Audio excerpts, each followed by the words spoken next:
नमस्कार। हाँ जी, बताइए, आप अपना नाम बताइए। मेरा नाम आदिल सिद्दीकी है। बताइए आदिल जी, आप क्या मानते, ये इनका ब्रजभूषण शरण सिंह वाला केस आपको पता चला? जी हमको पता है। जीतने के बाद ब्रजभूषण सिंह ने क्या लिखा था, क्या कहा था, दबदबा भी कायम है। हम मोदी जी के सामने किसी का दबदबा कायम नहीं रहता। जो दिखाएगा मोदी जी ने। लोकतंत्र से चुने हुए प्रतिनिधि थे वो, 3 दिन में अवैध घोषित कर दिया, हटा दिया गया। ये लोकतंत्र का मजाक है। लोकतंत्र का मजाक है कि नहीं? अगर किसी ने जनता को किसी ने चुना, जो भी चुना। अरे भाई, स्पोर्ट्स मंत्रालय का आपका, हालांकि अब देखो चुनाव होने दिया और चुनने दिया अध्यक्ष, 3 दिन के बाद जब ऐसा लगता है कि जब दबाव पड़ा, तब वो कह रहे हैं कि ये जो है इन्होंने अंडर 15 और 20 कराने का गोंडा में जो फैसला किया उसके लिए एग्जीक्यूटिव कमेटी बुलानी चाहिए थी, 1 हफ्ते पहले प्रायर नोटिस देनी चाहिए थी। इन्होंने ये सब फैसला गलत तरीके से लिया और इसके उनका खेल मंत्रालय ने नाम तो नहीं लिया, लेकिन अपनी उस निर्देश में ये कहा कि ये अघोषित तौर पर ब्रजभूषण शरण सिंह के ही घर से चल रहा था, उन्हीं के दबाव में चल रहा था। ये सब कारण बता के सस्पेंड कर दिया। देखिए 4-5 महीने खिलाड़ी विदेश की बेटियां जो गोल्ड मेडल लाई थी, वो धरने में बैठी थी, उनको घसीटा जा रहा था, तब नहीं हटाया गया। उसके बाद चुनाव कराया गया। चुनाव जीतने के बाद ब्रजभूषण ने कहा कि दबदबा भी कायम है। तो मोदी जी ने बता दिया इस देश में सिर्फ मोदी जी का दबदबा, बाकी किसी का दबदबा नहीं है, सब मोदी जी के अंदर आते हैं।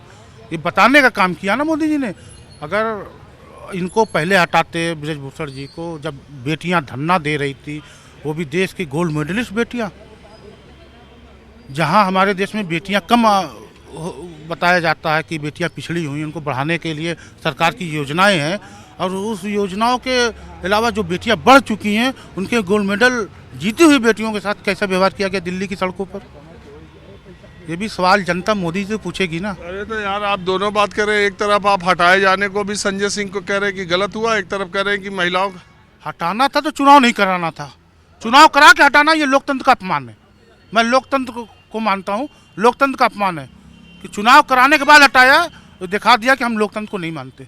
जितने भी हटाया, किसी भी सरकार हो सकती, कोई भी हटा सकता है, लेकिन चुने हुए प्रतिनिधि को हटाना आपको अधिकार कैसे? आप क्या मानते हैं इसमें? फिलहाल जो हुआ ठीक हुआ, उचित हुआ, ये पहलवानों के हित में हुआ। और पहलवानों को एक सम्मान दिया है माननीय जो ठाकुर साहब ने, सिंह साहब ने, सिंह साहब ने पहलवानों को एक सम्मान दिया है कि हाँ चलिए इस्तीफा कुछ भी कैसे भी करके माननीय मोदी जी ने पहलवानों को सम्मान रखा। बिल्कुल रखा। तो पहले इतना दिन से, साल भर 1.5 साल से विवाद चल रहा है, तब क्यों नहीं दे दिया इस्तीफा? तो ये उनका पार्टी का भी कुछ मानना था। अगर पहले दे देते तो जो ब्रजभूषण सिंह के ऊपर आरोप थे जो निराधार थे, वो सत्य साबित हो जाते। अच्छा, आप ये कह रहे हैं अगर पहले वो दे देते इस्तीफा तो ये होता कि आरोप सही है इसलिए दे दिया। अब दोबारा जीत करके फेडरेशन को मतलब सस्पेंड कर दिया सरकार ने। चुनाव वो जीत गए थे तो वो साबित कर ले गए कि वो सही है। तो क्या इस देश में ताकत है या अपने चुनाव जीत जाना ही हर चीज़ की सत्यता की पराकाष्ठा है? नहीं, वो एक मेडल जो ज़मीन पे रख के जो है श्री पुनिया जी ने जो दिखाया था, उसी को देखते हुए शायद किया हो। आपको लग रहा है प्रेशर में हुआ है? हाँ बिल्कुल हो सकता है कुछ भी। ये मेडल का जो बहिष्कार हुआ है उसकी वजह से किया गया हो। तो आपको लगता है कि इसका कोई यूपी के इलेक्शन पर या कहीं कोई प्रभाव पड़ेगा? प्रभाव इसका नहीं पड़ना है, क्योंकि ज़मीन स्तर पे कांग्रेस बहुत काम किया है। वो भाजपा ने काम बहुत किया है और हर गांव में करीबन 70 से 80 तो उसके कार्यकर्ता हैं। हर गांव सभा में आप किसान मोर्चा और दुनियादारी, और इस स्तर पे अभी किसी ने इतना संगठन मजबूत, इतना किसी पार्टी का इतना मजबूत संगठन नहीं है जो ज़मीन स्तर पे उनके इतने कार्यकर्ता हों। आप क्या मानते हैं? जी, देर आए पर दुरुस्त आए, और ये ब्रजभूषण सिंह को पहले ही कर देना चाहिए था लेकिन नहीं। ये कहा जाता है रावण वीर महाभट भारे, देख सरासन गंवहि सिधारे। ये अपने आप किया हुआ कदम नहीं है, ये कहीं ना कहीं पार्टी का दबाव है, शीर्ष नेतृत्व का दबाव है। जो एक जनप्रतिनिधि डर जाता है इस लोकतंत्र में, इस लोकतंत्र को क्या कहा जाएगा? हम तो इस लोकतंत्र को लोकतंत्र नहीं मानेंगे। जहाँ पे आरक्षित चुनाव चिन्ह हो, वो लोकतंत्र हो ही नहीं सकता। बीजेपी, कांग्रेस, ये राष्ट्रीय पार्टियां और रिकग्नाइज्ड पार्टियों का जहां आरक्षित चुनाव चिन्ह, निर्वाचन आयोग इन पार्टियों के लिए चुनाव चिन्ह आरक्षित करता है, ऐसे लोकतंत्र यहां हो ही नहीं सकता। क्योंकि ब्रजभूषण सिंह को चुनाव लड़ना है और उन्हें चुनाव चिन्ह चाहिए कमल, तो इस्तीफा तो देना ही पड़ेगा। अरे ब्रजभूषण शरण सिंह साइकिल पर भी जीते हुए हैं, उनकी पत्नी उस समय बीजेपी की तब भी जीती हुई। देखिए वो समय था जब वो साइकिल से जीते थे, अब साइकिल का समय चला गया। अब जीतने के लिए उन्हें कमल ही चाहिए, ओनली फॉर कमल। तो अपनी जीत को यथास्थिति रखने के लिए वो शीर्ष नेतृत्व के दबाव में ही दिया गया एक कदम है। बाकी ये अंतरात्मा से दिया गया संन्यास का कोई बयान नहीं है, ये अपने अंतरात्मा से नहीं दिए हैं, ये पश्चाताप अपने आप को नहीं कर रहे हैं, और देर आए दुरुस्त आए इसके लिए उनको धन्यवाद इन्हें पहले ही दे देना चाहिए। आपको लगता है कि ये जो विवाद घटनाक्रम इतने लंबे समय तक चला, नैतिक स्तर पर या नैतिक तौर पर उन्होंने इस्तीफा पहले दिया होता तो ज़्यादा ठीक था? जी, हमारा यही मानना है कि इनको इस्तीफा उसी समय दे देना चाहिए जिस समय इनके ऊपर आरोप लगा। लेकिन ऐसा है, वो कहते थे कि मैं इस्तीफा दे दूंगा तो लगेगा आरोप सच है, तो क्यों नहीं वो फेस? हम आम आदमी के ऊपर अगर पास्को एक्ट का मुकदमा लिखते ही हमें अरेस्ट कर लिया जाता है, ये जनप्रतिनिधि हैं, तो क्या देश में एक देश में दो कानून लागू होगा क्या? संबल के लिए दूसरा कानून और निर्बल के लिए दूसरा कानून। तो ये ब्रजभूषण सिंह वाले मैटर में या टेनी वाले मैटर में तो यही दर्शाता है कि गरीबों के लिए अलग कानून है और संबलों के लिए अलग कानून है, जो देश हित में नहीं। बताना चाह रहे हैं, कुछ बताएंगे? इस समर्थ को नहीं दोष गोसाई। भारतीय जनता पार्टी, मोदी जी, योगी जी ने साबित कर दिया है कि जो हम हैं, जो हम चाहेंगे वही करेंगे। आपको मानना पड़ेगा, और जनता मान रही है, केवल देख रही है असहाय होकर के। इन लोगों ने बताया कि सत्ता आती है तो उसका अनुपालन कैसे कराया जाता है। वो चाहे जिस भी तरीके से इनको अपना सत्ता कायम करनी है, इसलिए चित भी मेरी पट भी मेरी। ये जो चाहें वो कर लें, लोकतंत्र का मजाक उड़ा लें, चाहे जो भी कर लें। आप किस पार्टी से? पार्टी की बात यहाँ कहाँ से आ गई? आपने हमसे आप किस पार्टी से? अगर आप पार्टी समझ के पूछे हो तो मैं फिर जवाब दूं? नहीं, आप किसी पार्टी में हैं?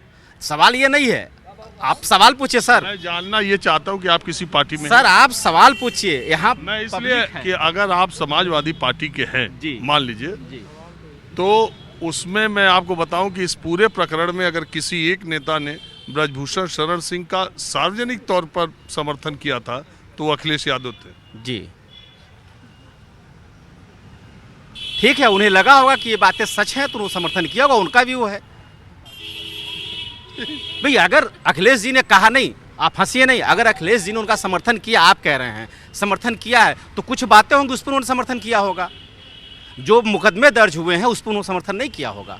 मैं सिर्फ आज ये जानने के लिए आया हूँ कि ये जो उन्होंने पद त्याग किया और कहा अब कुश्ती से संन्यास लेता हूँ, मेरे पास काम बहुत ज़्यादा है, आपको लगता है कि इतने बड़े विवाद में चुनाव जीतने के बाद जो बात वो कह रहे थे कि वो सच है, चुनाव जीतने के बाद उनकी बात प्रूव हो गई इसलिए वो पद छोड़ के जा रहे हैं, या जब खेल महासंघ भंग हुआ है और पार्टी का या सरकार का दबाव पड़ा तब वो छोड़ के जा रहे हैं? इस्तीफा देना तो उनका व्यक्तिगत मामला है, उन्होंने इस्तीफा दिया तो व्यक्तिगत मामला, वही जानते हो कि सच्चाई क्या है। इस्तीफा कहाँ से देना था? अगर इस्तीफा तो किसी पद पर थे ही नहीं, जो आप कह रहे हैं, लेकिन कुश्ती से अब मेरा कोई लेना देना। अगर देखा जाए तो ओवरऑल ये चुनाव है, ये चुनाव को देखते हुए और भारतीय जनता पार्टी के दबाव में उन्होंने इस्तीफा दिया, दिखा दिया है कि दम है तो सब कुछ है। समर्थ को नहीं दोष गोसाई, जो मैंने पहले कहा वही बात है। देखिए ऐसा है, सरकार ने तो लोकतंत्र एकदम खत्म कर दिया।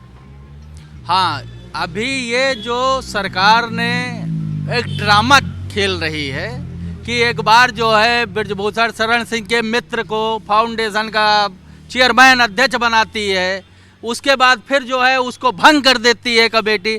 तो क्या जनता पागल है क्या? आपको पहले ही नहीं बनाना चाहिए था, चुनाव ही नहीं होने देना। अब चुनाव ही नहीं होने देना चाहिए था जब इन्होंने नामांकन किया। तो महासंघ की मान्यता के लिए चुनाव होना भी तो जरूरी है, नियम से तो सब चलता है। नहीं, जब उन्होंने ये भी कहा कि हमारा दबदबा है, रहेगा, तो इसका मतलब है कि सरकार इनसे डर भी रही है। अबे इनके अंडर में ब्रजभूषण शरण सिंह के कम से कम 75 विधायक वो सांसद हैं उत्तर प्रदेश के, जो कि इनके इशारे पे चलने वाले हैं। अरे यार, उतने तो सांसद नहीं है यूपी के जितना आप संख्या बता रहे हैं। वो विपक्ष के भी सांसद उन्हीं के इशारे पे चलते हैं। मोदी जी को बहुत बड़ा डर है, अभी हो सकता फिर बहाल कर दें। अब इतना बड़ा नेता आप देखिए, विपक्ष में भी नहीं है, इतना लंबा। जी आप बताएं, आपको इसमें क्या दिखाई देता है?